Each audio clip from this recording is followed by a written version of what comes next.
베드로와 요한이 성전 미문에 앉아 구걸하던 지체 장애인을 고치는 사건은 저녁에 기도하러 온 수많은 사람을 놀라게 했고, 베드로와 요한은 수많은 인파에 둘러싸이고 말았습니다.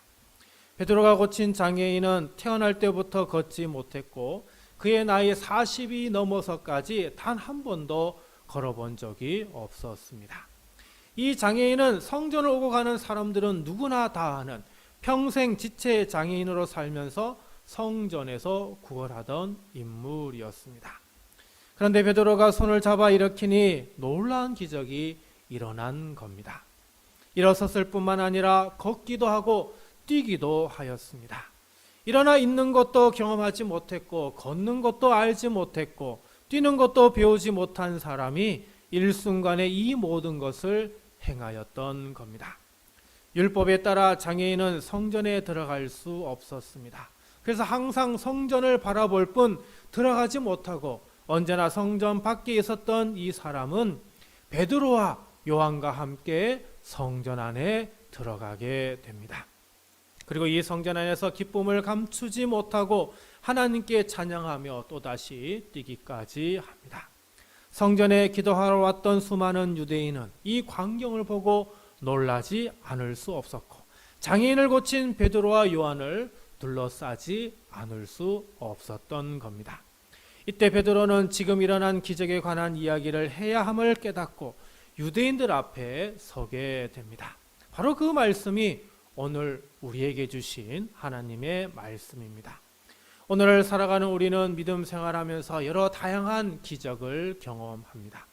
베드로의 기적처럼 불치병이 고침을 받는 기적을 보게 되기도 하고, 전혀 해결될 것 같지 않던 일이 풀리는 기적을 보게 되기도 하고, 결혼과 자녀 출산, 대학 입학, 직장 취직 등 수많은 기적들을 우리는 살아가면서 보게 됩니다. 바로 이런 기적을 볼 때 우리는 무엇을 기억해야 할까요? 지금은 사순절 기간입니다. 그리고 오늘은 사순절 첫 번째 주일입니다. 사순절을 보내는 오늘 우리는 기적을 보고 놀라는 유대인들을 향해 말씀을 전하는 베드로의 고백을 통해 오늘 우리가 알아야 할 것은 무엇인지 함께 생각해 보고자 합니다. 첫 번째로 기적을 보고 베드로는 우리를 주목하지 말라 말합니다. 12절입니다. 베드로가 이것을 보고 백성에게 말하되 이스라엘 사람들아, 이 일을 왜 놀랍게 여기느냐? 우리 개인의 권능과 경건으로 이 사람을 걷게 한 것처럼 왜 우리를 주목하느냐?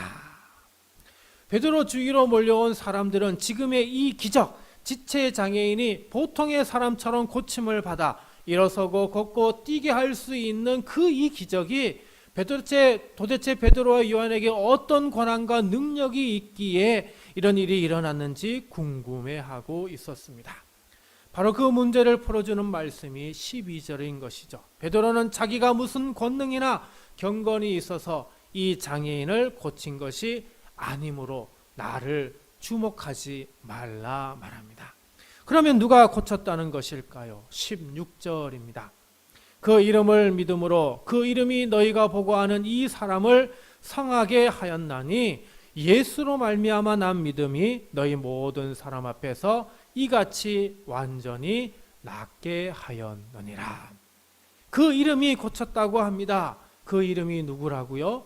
예수 그리스도라고 하는 것입니다. 예수로 말미암아 난 믿음이 이같이 완전히 낫게 하였다. 장애인을 고쳐주었다라고 하는 것입니다. 그렇습니다. 지금 장애인을 고친 것은 베드로가 아닙니다. 장애인을 고친 것은 어떤 요한에게 능력이 있어서가 아닙니다.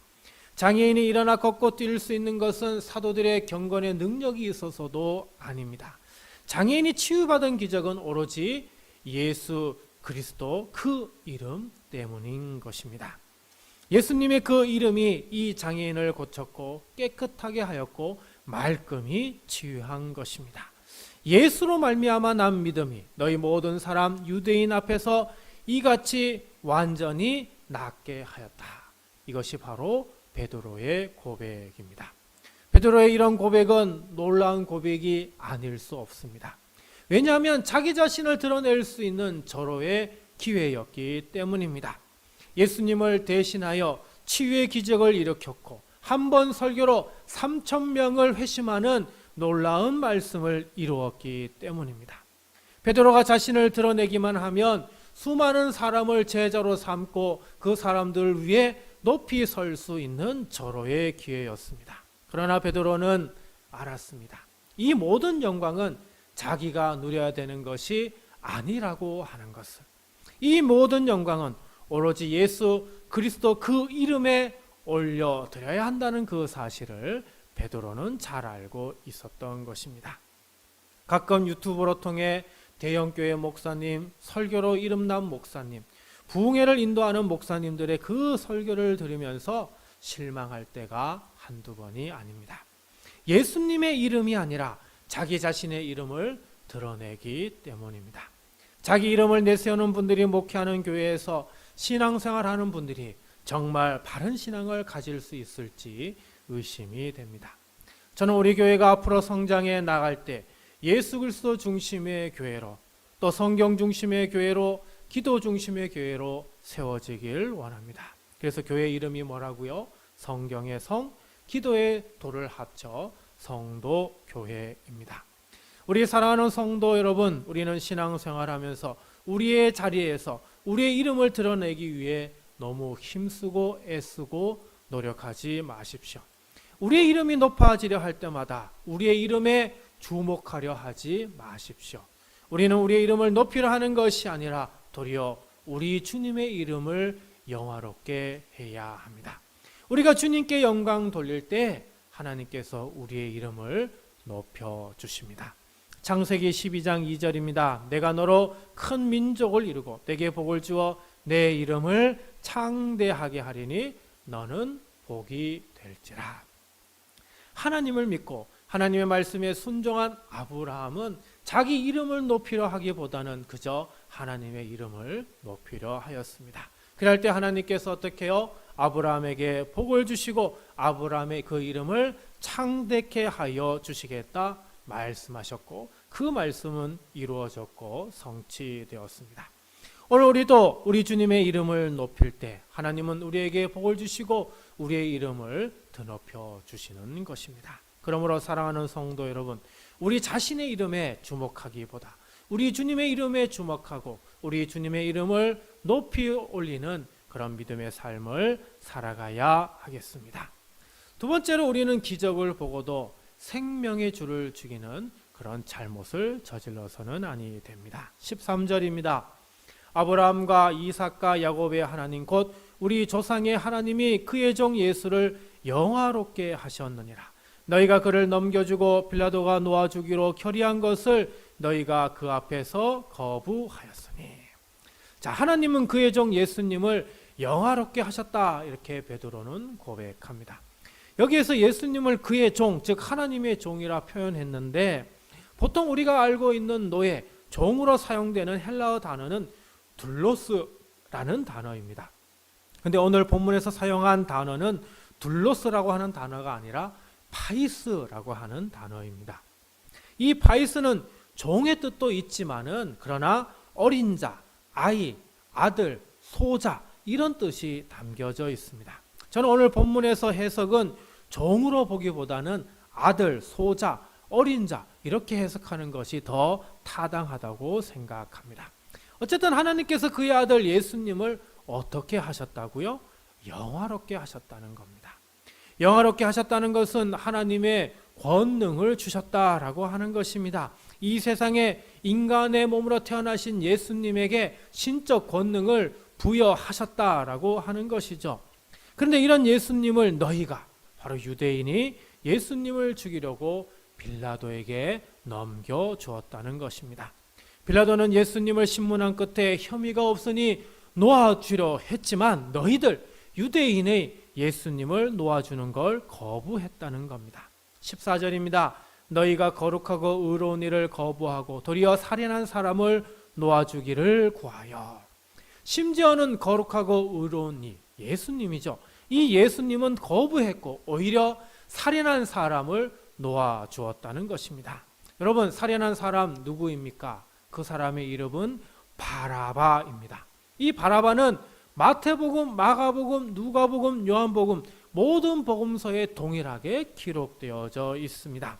강도요, 폭동자요, 살인죄의 혐의로 투옥된 사람이고 당시 예루살렘에서 가장 큰 범죄자로 악명이 높았던 사람입니다. 그런데 유대인들이 지금 특사로 누굴 내보내느냐라는 것을 정할 때에 예루살렘의 큰 범죄자인 바라바를 내놓았다, 놔주었다라고 하는 겁니다. 대신에 거룩하고 의로우신 분인 예수님은 죽게 만들었다는 것이죠.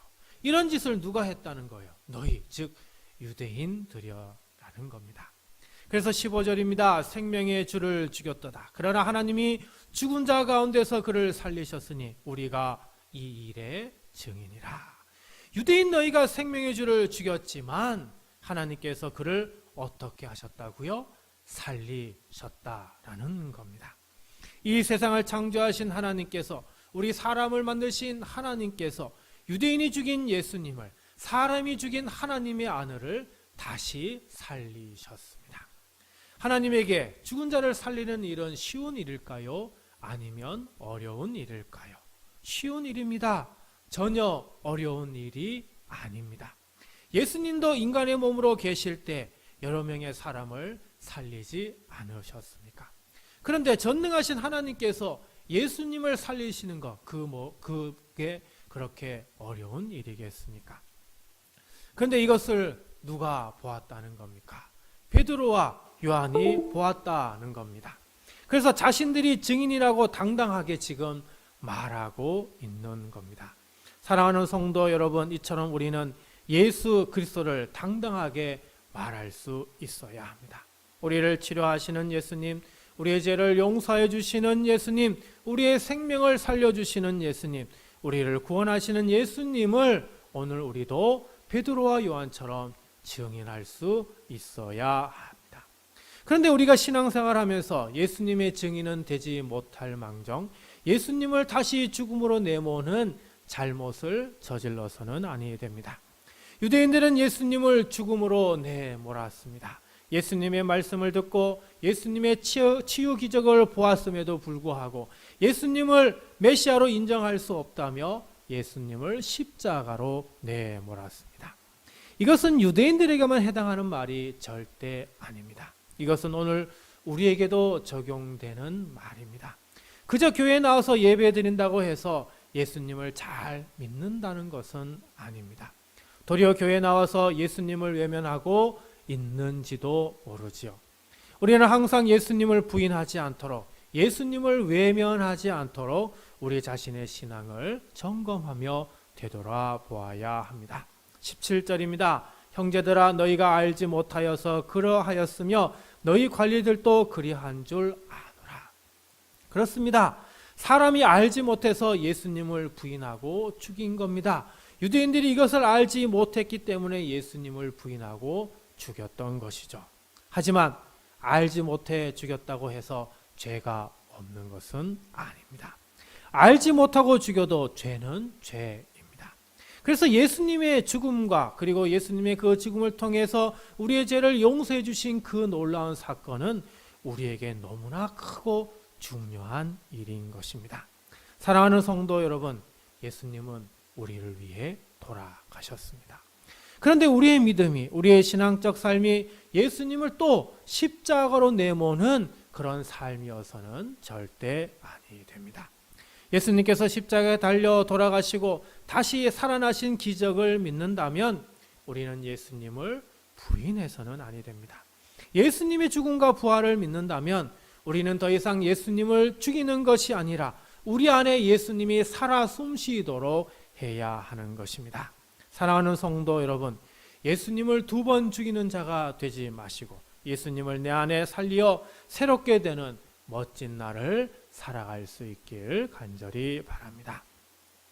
마지막 3번째로 기적을 보고 우리는 회개하여 새롭게 되어야 합니다. 19절입니다. 그러므로 너희가 회개하고 돌이켜 너희 죄 없이 함을 받아라. 이같이 하면 새롭게 되는 날이 주 앞으로부터 이를 것이요. 우리가 예수님을 더 이상 죽이지 않고 살 수 있는 가장 최고의 방법은 바로 우리의 죄를 회개하는 것입니다. 우리 자신의 잘못, 우리 자신의 과오를 인정하고 예수님을 신뢰하지 못하고 인정하지 못했던 그 모든 삶을 회개하고 돌아오는 것입니다. 그래서 예수님의 이름으로 죄 없이함을 받아야 됩니다. 예수님의 그 권능의 이름으로 죄 용서를 받아야 하는 것이죠. 그래야만 우리가 새롭게 될 수 있습니다. 예수님이 우리의 죄를 용서해 주셨기 때문에 우리는 예수님의 이름을 믿음을 통해 우리는 죄 용서함을 받고 새로운 삶을 살아갈 수 있는 것입니다. 20절에서 21절은 예수님께서 다시 오실 것을 말씀합니다. 우리는 이것을 재림이라고 하는데 바로 이것을 통해 우리는 새롭게 됨을 말씀하고 있습니다. 그래서 베드로는 23절부터 25절에서 모세와 사무엘의 말을 인용하여 하나님이 보내시는 선지자이면서 복의 통로가 되시는 그분이야말로 예수님이라 이렇게 말씀합니다. 따라서 선지자로 보내주신 예수님의 말에 우리는 순종해야 하고 예수님의 말에 순종하지 않으면 백성 중에 멸망받으리라 베드로는 우리에게 전하여 주고 있죠. 그러면서 우리에게 얘기하고 있는 게 뭡니까? 예수님께서 다시 오시기 전까지 우리는 예수님을 기대하고 기다려야 한다는 것이죠. 그러면서 우리가 해야 하는 것이 무엇이냐? 26절입니다. 하나님이 그 종을 세워 복 주시려고 너희에게 먼저 보내사 너희로 하여금 돌이켜 각각 그 악함을 버리게 하셨느니라. 다시 오실 예수님 앞서서 2000년 전에 주님이 오셔서 우리 악함을 버리게 하셨다라고 하는 것이죠. 바로 그 사건이 십자가 사건이요 사흘 만에 다시 살아나신 부활 사건입니다. 그러므로 우리는 예수 그리스도 그 이름에 있는 권능으로 죄 용서를 받아야 합니다. 예수님의 이름으로 회개하여 죄 사함을 받아야 하는 것이죠. 기적을 보고 회개한 인물이 있습니다. 바로 그 사람은 오늘 말씀을 이끌고 있는 베드로입니다. 베드로는 갈릴리 바다라고 하는 곳에서 고기를 잡던 어부였습니다. 그런데 하루는 한 마리 고기도 잡지 못하고 그물을 손질하고 있을 때에 예수님께서 무리를 이끌고 말씀을 전하기 위하여 베드로의 배에 올라타게 됩니다. 예수님께서 말씀을 다 전하신 후에 베드로에게 깊은 데로 가서 그물을 내리라 말씀하죠. 어부로 수십 년을 살아온 베드로는 30대의 젊은 예수님의 말씀을 듣고도 순종하죠. 그랬을 때 그물에 잡힌 물고기가 너무 많아 그물이 찢어질 정도가 되었습니다. 자기 배로는 그 많은 물고기를 걷어 올릴 수 없어서 다른 배에 있던 동료를 불러서 함께 고기를 거두어 드리게 됩니다. 베드로는 이 놀라운 기적을 경험한 이후에 곧바로 이렇게 고백을 합니다. 누가복음 5장 8절입니다. 시몬 베드로가 이를 보고 예수의 무릎 아래에 엎드려 이르되 주여 나를 떠나소서 나는 죄인이로소이다 하니. 그렇습니다. 기적을 보면 이처럼 나는 죄인임을 깨달아야 합니다. 베드로가 왜 예수님의 수제자, 으뜸이 되는 제자가 될 수 있었을까요? 그것은 기적을 보고 전능하신 하나님 앞에서 내가 얼마나 부끄러운 존재요, 잘못하며 삶을 살아가는 존재요, 죄인이라는 그 사실을 깨닫고 그 앞에 무릎 꿇고 회개하고 고백하였기 때문입니다. 베드로는 장애인을 고치는 기적이 일어났을 때 유대인들이 이것을 보고 자기 자신처럼 회개하기를 요청하고 있는 것입니다. 회개해야 한다고 하는 것은 바로 베드로의 산 고백입니다. 사랑하는 성도 여러분, 기적은 우리를 죄인임을 고백하게 합니다. 기적을 보고 마냥 놀라거나 기뻐하는 것이 아니라 기적을 보고 우리는 두려워하며 감히 하나님 앞에 무릎을 꿇어야 하는 것이죠. 예수님 앞에 감히 엎드려 우리의 죄를 아뢰어야 합니다. 그리할 때 예수님의 이름에 있는 권능이 우리의 모든 죄를 용서해 주십니다. 사랑하는 성도 여러분, 하나님의 전에 오고 가면서 하나님의 놀라운 기적을 경험하면서 여러분들은 어떻게 반응하십니까? 하나님의 기적을 보고도 그저 놀라거나 신기해하기만 하십니까? 내 자신이 죄인임을 깨닫고 내 자신의 죄를 하나님께 아뢰며 고백하십니까? 우리는 우리의 신앙을 되돌아보아야 합니다. 우리가 죄인임을 인정하고 회개하여 죄 용서함을 받아야 합니다. 그래야 할 때 우리에게 새롭고 변화된 삶을 살도록 하나님은 우리에게 크신 은혜를 더하여 주시는 것입니다. 말씀을 정리합니다. 사랑하는 성도 여러분, 오늘 사순절 첫 번째 주일에 먼저 하나님 앞에서 우리 자신의 이름을 내세우지 않고 자신을 주목하는 것이 아니라 예수님의 이름에 주목하시길 바랍니다. 또한 우리 삶으로 예수님을 두 번 죽이는 어리석은 삶을 살지 않도록 우리의 신앙을 되돌아보시기 바랍니다. 무엇보다도 예수님 앞에 무릎 꿇고 회개하여 새롭고 변화된 삶을 살아가시길 바랍니다. 이것이 기적을 보고 우리가 해야 할 가장 중요한 일입니다.